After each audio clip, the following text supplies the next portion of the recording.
जय मसीह के दोस्तों, मैं प्रभु यीशु मसीह के पवित्र नाम में आपका स्वागत करता हूं परमेश्वर के पवित्र वचन में।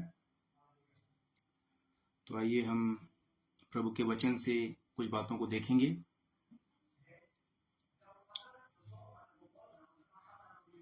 मत्ती बाइबल में से, पवित्र बाइबल में से मत्ती रचित सुसमाचार उसका 7वां अध्याय, उसकी 24 आयत से मैं पढ़ना चाहूंगा।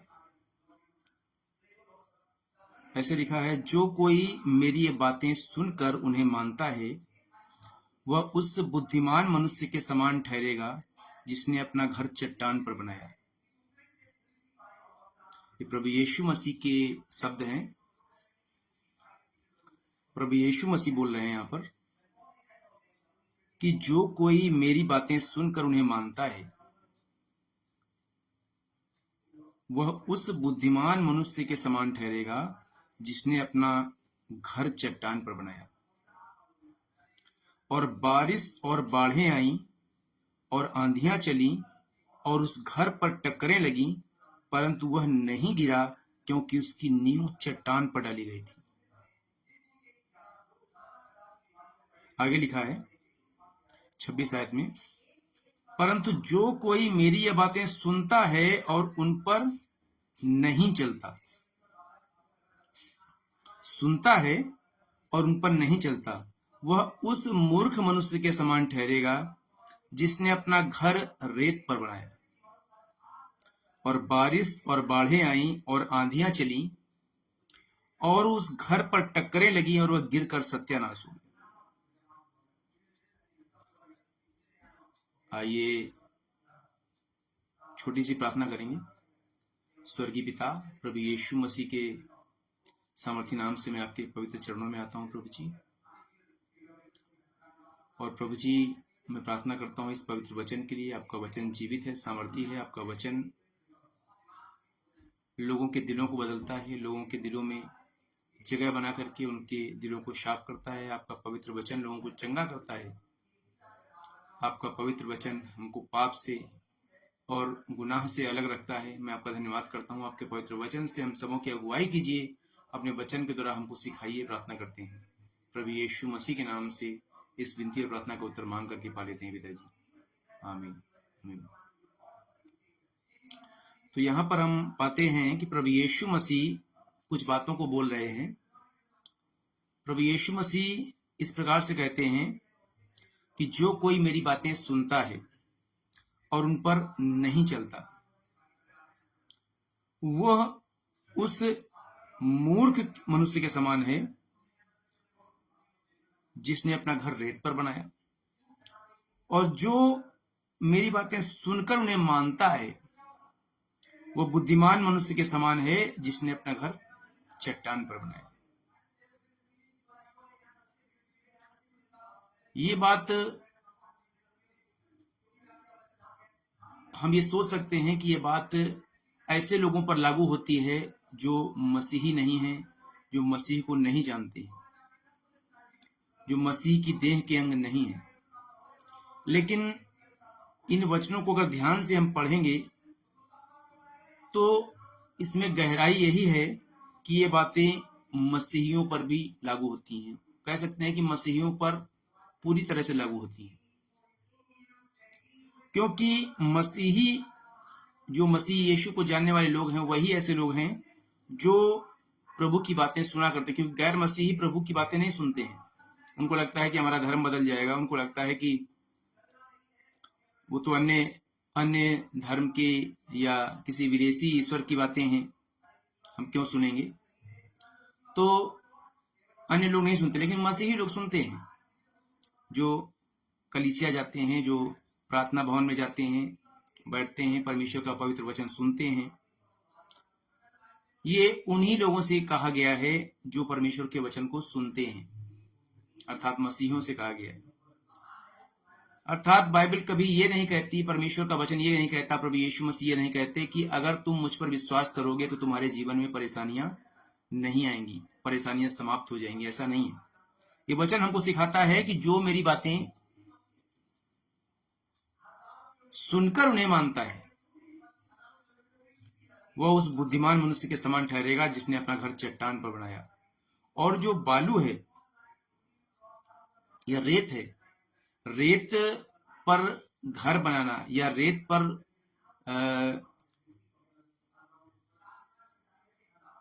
अपना घर बनाना बहुत आसान लगता है। क्यों? क्योंकि रेत को खोदने में या उस पे गहरा करने में उसमें मेहनत नहीं लगती है। रेत में मेहनत नहीं लगती। अगर रेत में फावड़ा चलाएंगे वो आसानी से गड़ जाता है और उसमें से खोद करके आप रेत को अलग कर सकते हैं। लेकिन जब चट्टान पर घर बनाने वाला व्यक्ति है, जो चट्टान पे घर बनाता है, उसको चट्टान को गहरा खोदना पड़ता है और चट्टान को खोदने में ताकत लगती है, मेहनत लगती है, परिश्रम लगता है। हम सोचते हैं कि हम यीशु मसीह में आ गए तो यीशु मसीह में आने के बाद हमारे जीवन से सारी परेशानियां समाप्त हो जाएंगी। यीशु मसीह में आने के बाद कोई परेशानी हमारे जीवन में आएगी ही नहीं। बाइबल हमसे ये वायदा करती है कि धर्मी पर बहुत सी विपत्तियां पड़ती हैं, यहां भी पड़ रही हैं। बाइबल से बता रही है कि जिसने अपना घर चट्टान पर बनाया था उसके घर पर भी बारिश और बाढ़ आई, आंधियां चली, उसके घर पर भी है। जिसने अपना घर चट्टान पर बनाया था उसके घर पर भी बारिश और बाढ़ का असर हुआ, आंधियां चली, पड़ा, लेकिन वो गिरा नहीं है, टिका रहा है, गिरा नहीं है। ऐसा नहीं कि वो आंधियां आई, बारिश आई, बाढ़ आई तो वो गिर गया, वो गिरा नहीं, वो टिका रहा। लेकिन जो रेत पर बनाया गया था उस पर जब बारिश आई, बाढ़ आई, आंधियां चली तो वो गिरकर सत्यानाश हो गया। सिर्फ गिरा नहीं, सत्यानाश यानी बर्बाद हो गया, समाप्त हो गया, उसका नामो निशान मिट गया। बाइबल कहती है कि धर्मी सर्वदा बना रहेगा, धर्मी सर्वदा स्थिर रहेगा। कौन है धर्मी? जो प्रभु यीशु मसीह को जानता है, जिसने प्रभु यीशु मसीह को सच्चे दिल से, सच्चाई से प्रभु यीशु मसीह को अपने दिल में स्वीकार किया है कि मैं प्रभु यीशु मसीह का बंदा हूं, मैं प्रभु यीशु मसीह को फॉलो करूंगा, प्रभु यीशु मसीह के पीछे चलूंगा। ऐसा व्यक्ति प्रभु यीशु मसीह के पवित्र लहू से धर्मी ठहरता है। प्रभु कहते हैं कि प्रभु का वचन कहता है कि यदि तुम विश्वास करो कि परमेश्वर ने प्रभु यीशु मसीह को मरे हुओं में से जिलाया तो तुम उद्धार पाओगे। यदि आप विश्वास करोगे प्रभु यीशु मसीह पर तो आप कभी निराश नहीं होगे। क्यों? क्योंकि प्रभु यीशु मसीह कभी फेल नहीं होता। Jesus never fails. प्रभु यीशु मसीह कभी फेल नहीं होता। प्रभु यीशु मसीह ने अपने वचन में कहा कि जो मेरी वचन को सुनता है, जो मेरी बात को मानता है, जो उस पर चलता है, वो चट्टान पर घर बनाने वाला है। और जो चट्टान पर घर बनाया जाएगा वो स्थिर रहेगा, मजबूत रहेगा। हम कई बार सोचते हैं कि आसानी से हमारे लिए चीजें हो जाएं। मसीही लोगों की बात कर रहा हूं मैं, मसीही लोगों की। हम सोचते हैं कि हमारे लिए काम आसानी से हो जाएं, बड़ी सुगमता से हो जाएं, पर हम न प्रार्थना में समय देंगे, न हम वचन में समय देंगे, न हम पवित्र जीवन जीने के लिए अपने आप को समर्पित करेंगे। बस कोई क्या करे कि कोई आए जो आकर के ये सोचे कि कोई मेरे ऊपर हाथ रख दे, कोई मेरे ऊपर हाथ रख दे, मेरे लिए प्रार्थना कर दे, जिससे क्या हो कि मेरा जीवन सुधर जाए, या कोई मेरे ऊपर हाथ रख दे जिससे मेरे जीवन की परेशानियां दूर हो जाएं। हाँ, वो जब नया व्यक्ति है जो प्रभु यीशु मसीह को नहीं जानता है, वो आता है प्रभु यीशु मसीह के पास, तो उसके लिए प्रार्थनाएं की जाती हैं और प्रार्थनाएं उसके जीवन में कारगर भी होती हैं। क्यों? क्योंकि वो नहीं जानता है, उसको पता नहीं है प्रभु यीशु मसीह कौन है। लेकिन जो प्रभु यीशु मसीह को जान चुका है, जो उसके प्रेम को चख चुका है, जो जानता है कि प्रभु यीशु मसीह में क्या है, अगर ऐसे लोग जब अपने आप को समर्पित नहीं करते, परमेश्वर के पीछे चलने के लिए अपना समर्पण नहीं दिखाते, तो वो ऐसे ही व्यक्ति के समान बनते हैं जो अपना घर रेत पर बना रहे। प्रभु का वचन हमें यह नहीं सिखाता है कि हम अपना घर रेत पर बनाएं। प्रभु कहता है कि अपना घर, अगर आप बुद्धिमान हैं, अपने प्रभु यीशु मसीह को जाना है, प्रभु यीशु मसीह पर भरोसा करने वाले व्यक्ति हैं, तो आप प्रभु यीशु मसीह के वचन को सुन करके मानने वाले, प्रभु यीशु मसीह के वचन पर विश्वास करने वाले, उसके पीछे चलने वाले बनिए। प्रभु यही चाहता है। और आप जब प्रभु यीशु मसीह के पीछे चलेंगे, हम और आप प्रभु यीशु मसीह के पीछे चलेंगे, तो परमेश्वर का वचन हमारे जीवन में काम करता जाएगा, हमारा जीवन बदलता जाएगा। हम हर प्रकार से जो भी चैलेंजेस हमारे जीवन के हैं, जो चैलेंजेस हमारे जीवन में होंगे, उन चैलेंजेस को परमेश्वर एक एक करके हमारे जीवन से निकालता जाएगा। ये परमेश्वर वायदा नहीं करता, बाइबल वायदा नहीं करती, वचन वायदा नहीं कि आपके जीवन में, मेरे जीवन में कोई परेशानी आएगी ही नहीं। ऐसा नहीं लिखा है। बारिश आई, बाढ़ें आई, आंधियां चली, लेकिन उस पर टक्करें लगी, लेकिन वो गिरा नहीं। क्यों?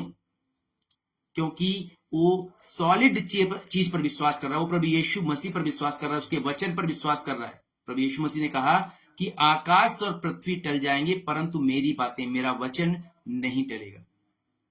आकाश और पृथ्वी टल जाएंगे। अगर हम और आप प्रभु यीशु मसीह पर विश्वास करेंगे, उसके वचन को फॉलो करने के लिए, उसके वचन का पालन करने के लिए अगर अपने आप को समर्पित करेंगे, तो सच में हम बुद्धिमान मनुष्य के समान ठहरेंगे। जैसे यहां लिखा हुआ है कि उस पर आंधियां चली, बाढ़ आई, परंतु वो गिरा नहीं। तो हम प्रभु यीशु मसीह में स्थिर बने रहेंगे। उसके वचन, प्रभु यीशु मसीह, प्रभु का वचन ऐसे कहता है, प्रभु कहते हैं तुम मुझ में बने रहो और मेरा वचन तुम में बना रहे, तो जो चाहो मांगो तुम्हारे लिए हो जाएगा। हम प्रार्थना करते हैं, सोचते हैं कि हमारे लिए लोग प्रार्थना करें और प्रार्थना के द्वारा हमारे काम बन जाएं। काम बनेंगे अगर आप विश्वास करने वाले व्यक्ति हैं, प्रभु यीशु मसीह पर विश्वास करने वाले व्यक्ति हैं, काम बनेंगे। लेकिन परमेश्वर चाहता है कि हम उसके प्रति, उसके वचन के प्रति एक प्रतिबद्धता दिखाएं। हम उसके वचन के प्रति अपने समर्पण को दिखाएं। परमेश्वर का वचन ऐसे बताता है कि प्रभु यीशु मसीह का वचन या परमेश्वर का वचन जो है, उस वचन को परमेश्वर ने अपने सब नामों से अधिक श्रेष्ठ ठहराया है। परमेश्वर के वचन को परमेश्वर ने श्रेष्ठ ठहराया है अपने सब नामों से। तो जब परमेश्वर ने उसको श्रेष्ठ ठहराया है, तो हम और आप कौन हैं कि हम उस परमेश्वर के पवित्र वचन को आदर न करें, उसके वचन को सम्मान न करें। प्रभु यीशु मसीह के वचन पर विश्वास करके जब हम आगे बढ़ते हैं, स्टेप लेते हैं, कदम आगे बढ़ाते हैं,